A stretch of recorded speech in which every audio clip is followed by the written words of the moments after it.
ब्राह्मणों की संख्या उत्तर प्रदेश में 14 से 15% है, जो एक सरकार बनाने के लिए डिसीजन मेकर है। सबसे बड़ी बात है, ब्राह्मण समाज अदर समाज को भी तोड़ने में और जोड़ने में बहुत ज़्यादा सक्षम है। वो जिस समाज के साथ बैठ जाएगा अपनी बात को मनवा लेगा और अपने साथ अपने लोगों को लगा लेगा।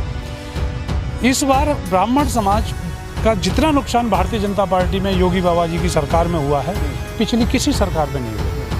आदरणीय बहन कुमारी मायावती जी ने जो परसों 18 तारीख को अपनी पीसी की है, उसमें ब्राह्मणों के लिए जो सम्मान और मान और उनके प्रतिष्ठा की बात की है, उससे ब्राह्मणों में बहुत जोश आया है और एक तरफा बहन जी के साथ लगने को तैयार है और लग चुका है। ब्राह्मण समाज को परम आदरणीय बहन कुमारी मायावती जी ने सतीश चंद्र मिश्रा जी के रूप में, नकुल दुबे जी के रूप में, अंटू मिश्रा जी के रूप में, रंगनाथ मिश्रा जी के रूप में, रामवीर उपाध्याय जी के रूप में और अन्य बहुत सारे 39 से 40 विधायक जो बन के आए थे, उनको जो अहम मंत्रालय दिए, उनके जो अहम जिम्मेदारियां दी 2007 से 2012 में, वो कोई दूसरी पार्टी उसके आगे बिल्कुल बौनी साबित हुई है। देखिए, ब्राह्मणों को साधने के लिए सपा तरह तरह के हथकंडे अपना रही है। ब्राह्मणों को साधने के लिए भाजपा ने तरह तरह के हथकंडे अपनाए हैं और अपनाएगी भी। लेकिन ब्राह्मण भारत देश का एक बुद्धिजीवी कौम है। इस देश को संस्कार हो, संस्कृति हो, दशा हो या दिशा हो, ब्राह्मणों ने देने का काम किया है। और कोई सोचे कि ब्राह्मणों को किसी को बरगला लेंगे, ब्राह्मण बरगलाने वाली कौम तो है नहीं।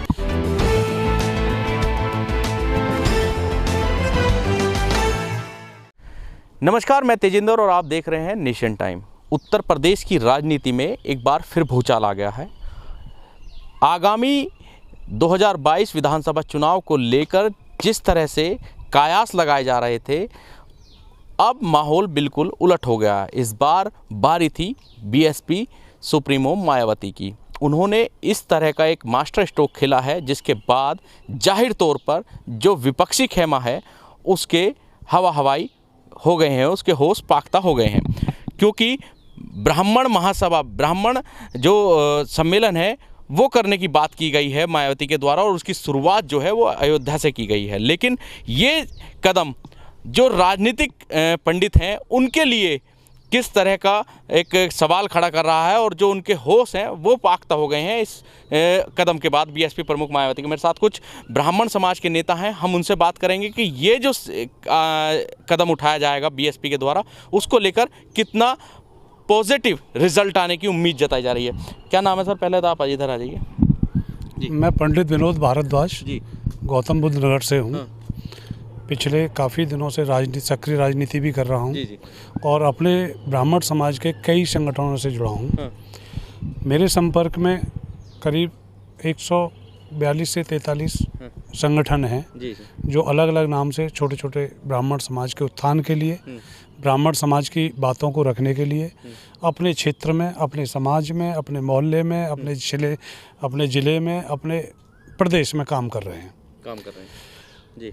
जिसमें ब्राह्मणों की समस्याओं को सुना जाता है, समझा जाता है और उसका निस्तारण किया जाता है। जब भी ब्राह्मण समाज के लोग कष्ट में होते हैं तो इस संगठन जाकर के समाज को मदद करने के लिए तत्पर रहते हैं।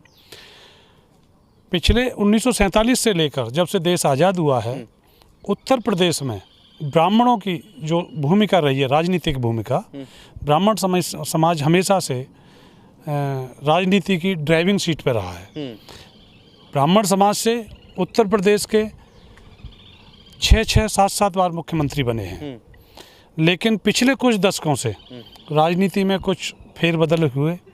फेरबदल होने के बाद ब्राह्मण समाज को राजनीतिक सीट से, ड्राइविंग सीट से हटाकर पीछे वाली सीट पर बिठा दिया गया। और आज तो पीछे वाली सीट से भी हटा करके उसको बिल्कुल पीछे लटकने के लिए, खिड़की पे लटकने के लिए, बस के पीछे, जैसे आपने देखा होगा सवारी फुल हो जाती है तो बस के पीछे लटकने के लिए मजबूर कर दिया गया। अच्छा, आज जो आप कर रहे हैं वर्तमान सरकार की बात कर रहे हैं, जो वर्तमान सरकार की बात कर रहा हूँ, चाहे वो भारतीय जनता पार्टी की सरकार हो, चाहे वो समाजवादी की सरकार हो, चाहे वो कांग्रेस की सरकार हो, ब्राह्मण समाज के लोगों का बहुत अनदेखा किया गया। 2007 में ब्राह्मण समाज बहन कुमारी मायावती जी के साथ बहुजन समाज पार्टी के साथ खड़ा हुआ और उनको सत्ता तक पहुंचाने का काम किया।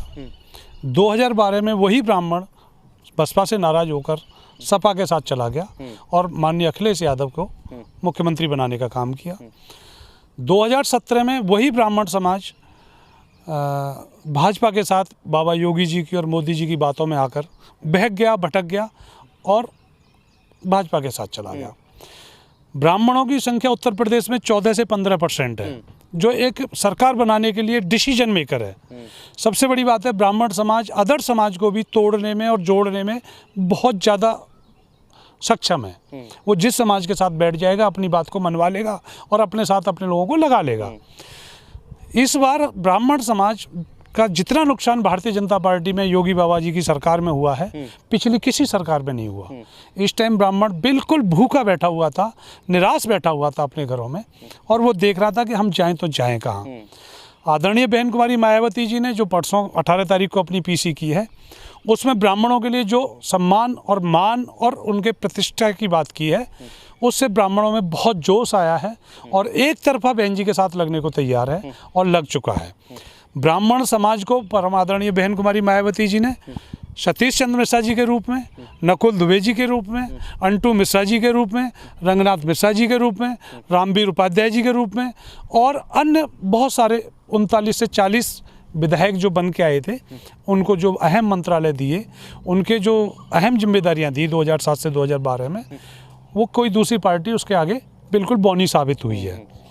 उन चीज़ों को देखते हुए, रिपीट करते हुए बहन जी ने जो कहा है ब्राह्मण समाज के लिए, ब्राह्मण समाज तन मन धन से बसपा के साथ जुड़ने को तैयार है, जुड़ चुका है और भूचाल मचा देंगे। आपने एक बात भी कही कि जो 2007 के बाद से फिर ब्राह्मण नाराज हो गया था बसपा से और फिर अखिलेश यादव के साथ चला गया था, तो उस वक्त कौन सी नाराजगी थी? क्योंकि जब आप बता रहे हैं कि इतना सब कुछ हुआ बसपा में, तो फिर ऐसा क्या था जो नाराजगी की वजह बना था? और अब ऐसा ये था 2012 में जो टिकट बंटवारा हुआ, 2007 में जो बहन जी ने टिकट दी, ब्राह्मणों की जनसंख्या को देख के, आबादी को देख के, प्रभाव को देख के ब्राह्मण संतुष्ट था।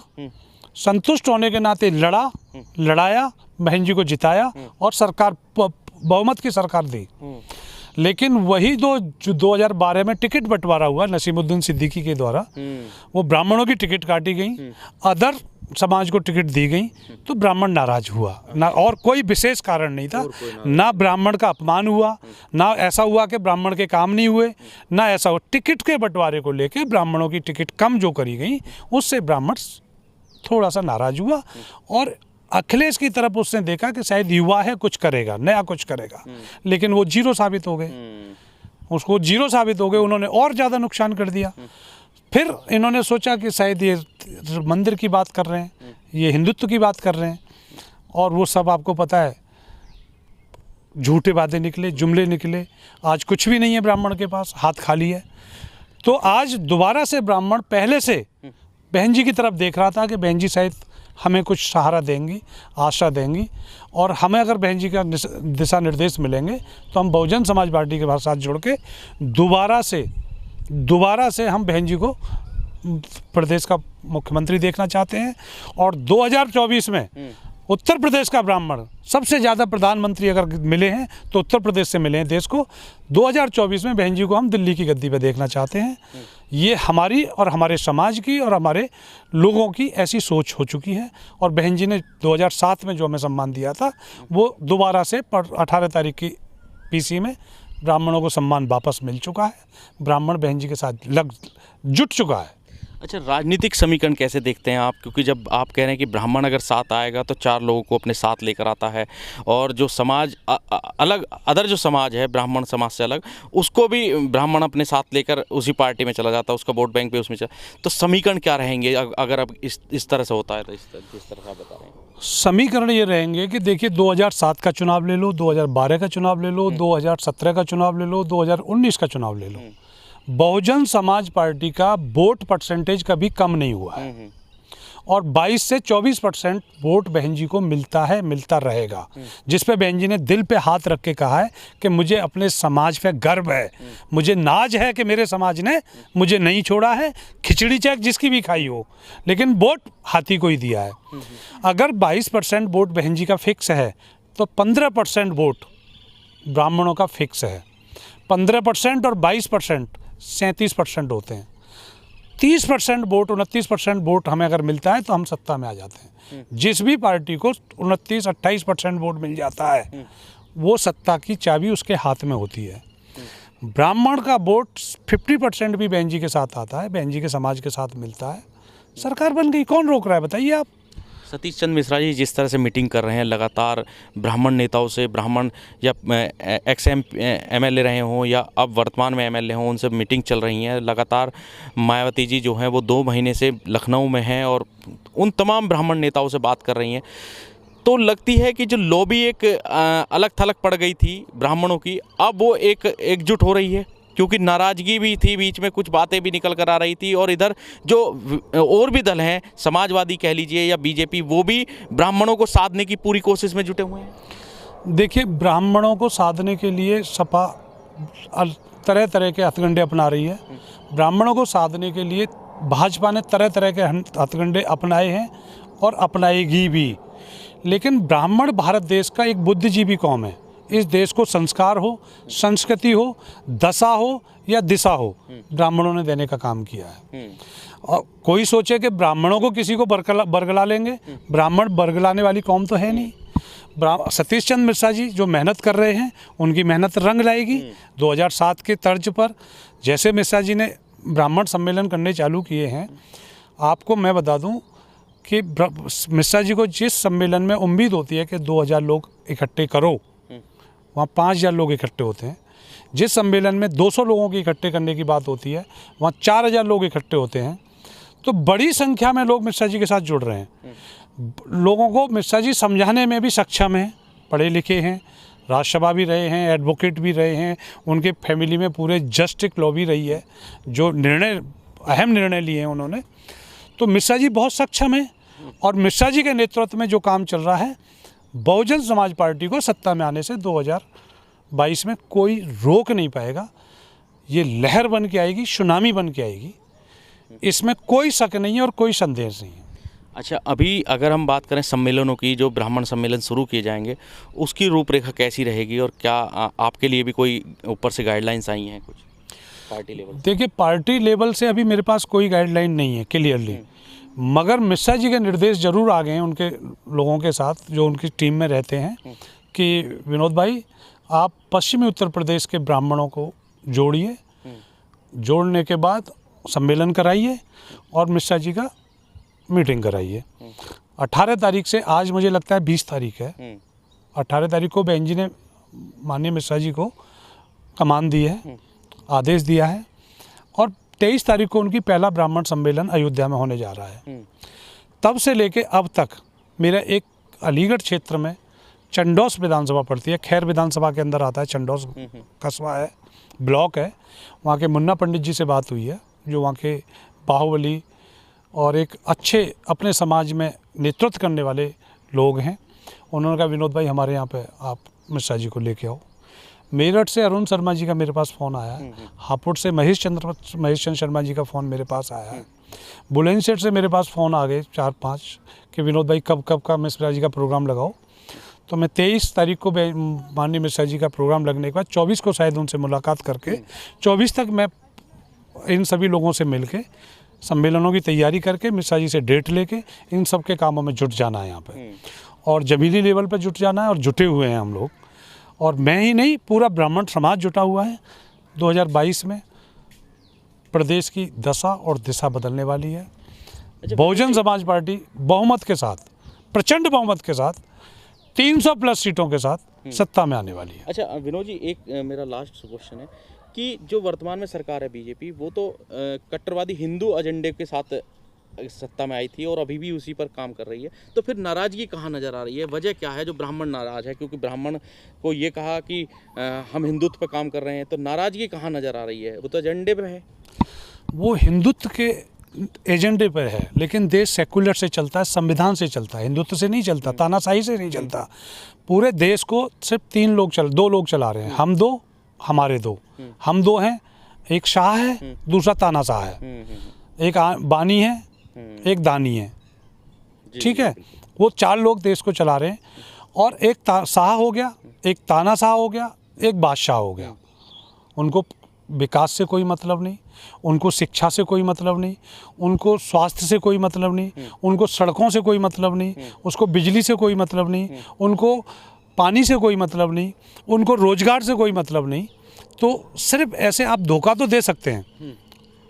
अनएक्सपीरियंस लोगों के हाथ में सत्ता दे करके देश 20 साल 25 साल पीछे चला गया है। मंदिरों में ताले लग गए, जो हमारे क्या छोड़ो 1947 के बाद, आज़ादी के बाद किसी ने नहीं देखा होगा जो रूप अब देखा गया। जब आपसे देश नहीं संभल रहा तो आपको छोड़ देना चाहिए, प्रदेश नहीं संभल रहा आपको छोड़ देना चाहिए। इसमें शर्म की क्या बात है? आपदाएं आती रही हैं, बीमारियां आती रही हैं, महामारी हर साल आती हैं, लेकिन ताले तो कभी नहीं लगे। शिक्षा के मंदिर में ताला लग गया, स्वास्थ्य के मंदिर में तुम्हारे पास वेंटिलेटर नहीं है, तुम्हारे पास ऑक्सीजन नहीं है, तुम्हारे पास कोई ग्राउंड लेआउट प्लान नहीं है। तुम जैसे, मैं आपको अगर टाइम हो तो मैं आपको एक थोड़ा सा एक कहानी सुनाना चाहूँगा। एक बार ऐसे जंगल का राजा शेर होता है। शेर को ना तो कोई सिंहासन देता है, ना कोई उसको राज तिलक करता है, लेकिन जब वो पैदा होता है तो राजा होता है। जैसे मछली के बच्चे को कोई तैरना नहीं सिखाता, शेर के बच्चे का कोई राज तिलक नहीं करता। और राजनीति के मामले में ब्राह्मणों को कोई ज्ञान बांटे या कोई सलाह दे तो वो शोभा नहीं देता। एक बार जंगल में शेर निकलता था, किसी भी जानवर को उठाता था, खाता था, मारता था और अपनी माद में जाके सो जाता था। तो जंगल के जानवरों ने एक मीटिंग बुलाई और बोले, भाई ये तो जवान को नहीं देखते, बुजुर्ग को नहीं देखते, बच्चे को नहीं देखते, हमारे राजा बहुत अन्याय कर रहे हैं, बहुत पाप कर रहे हैं जनता पे, इनसे बात करी जाए। बोले तो बात कर लेते हैं। जब बात करने गए तो परिवर्तन से, साहब हम सत्ता का परिवर्तन चाहते हैं, आपको तो कोई मतलब नहीं जंगल की सुरक्षा से और स्वास्थ्य से, हमारी दुख से, हमारे सुख से। आप कुछ दिन के लिए राजा जो है बंदर को बना दो, और आपकी रही भूख की बात तो आपकी शिकार की व्यवस्था होती रहेगी। शेर बोला ठीक है चला लो। अब वो रोज एक जानवर को भेज देते थे शेर के सामने, शेर खाता था और अपना सो जाता था। उसके बाद जब जानवरों की संख्या कम होने लगी तो उन्होंने कहा भाई ये तो दिक्कत है, जाना बंद कर दिया। उसको भेजा गया, वो उधर से निकल गया कहीं, दूसरे को भेजा, शेर फिर निकला, उसने किसी को फिर मार दिया। जनता उठ के राजा के पास गई कि राजा साहब वो तो आज फिर मार दिया हमारा जवान बच्चा। तो बोले ठीक है जी मैं बात करता हूँ। तो इस पेड़ से छलांग लगाता था, उस पेड़ पे जाता था, उस पेड़ पे जाता था, वो पूरा दिन छलांग लगाता रहा। जब छलांग लगती रही तो शाम को जनता ने फिर कहा कि सब क्या निर्णय निकला, कह रहे भाई मेरे भाग दौड़ में तो कमी है नहीं, बाकी शेर के सामने मैं जाऊंगा तो वो तो मुझे भी खा जाएगा। तो योगी जी के भाग दौड़ में तो कोई कमी है नहीं, पर सड़क पे तो कुछ हुआ नहीं, जनता को तो कुछ मिला नहीं, झूठे वादे मिले, झूठे लालच मिले और काम कुछ हुआ नहीं। न सड़कें बनी, न बिजली आई, न आदर्श गांव बने, न स्मार्ट सिटी बनी, न रोजगार मिले, न 15 लाख मिले। जो लोगों ने 65 रुपये के डीजल पेट्रोल पे लीटर पे सरकार का विरोध किया था, आज वो 107 और 110 रुपये लीटर हो गई। कोई बोल रहा है क्या? सिलेंडर 350 पे विरोध हो रहा था, आज 900 पार कर गया, कोई बोल रहा है क्या? लोगों को लोगों ने मन बना लिया है कि अब बोल के करना क्या है। 22 आ गया, साइलेंट है, जवाब दे देगा, जैसे लाए थे ऐसे बाहर भगा देगा। ठीक। बहरहाल विनोद भारद्वाज जी के अनुसार जिस तरह की बात कही गई है उससे आप अंदाज़ा लगा सकते हैं कि ब्राह्मणों ने रुख कर लिया है, और अगर रुख बीएसपी की तरफ होता है तो आप अंदाज़ा लगा सकते हैं कि विपक्षी दलों के चेहरे पर शिकन आने वाली है।